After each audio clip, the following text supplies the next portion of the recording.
আমাদের সকল কাজ শেষ। রাস্তা এখন পানি দিয়ে ওয়াশ করা হইতেছে। তো আশা করি আমাদের সামনে ঢালাইতে কোনো সমস্যা হবে না। বৃষ্টিও এরকম দেখতেছি না, বৃষ্টি কোনো আবার শুনে। আর আমরা তারপরও করে নিয়ে আসছি, বৃষ্টি হলেও সে ব্যবস্থা আছে। প্রচুর বৃষ্টি হবে না, দেখা যাক। সাত সুন্দরভাবে আছে। আমাদের সর্ব কাজ শেষ, এরপরে কোনো কাজ নেই।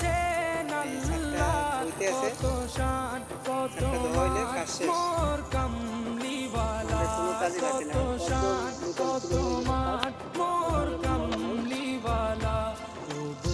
मदीना वाला ओ गो मदीना वाला करो करुणा दीदार दाओ शाहे दीदार दाओ।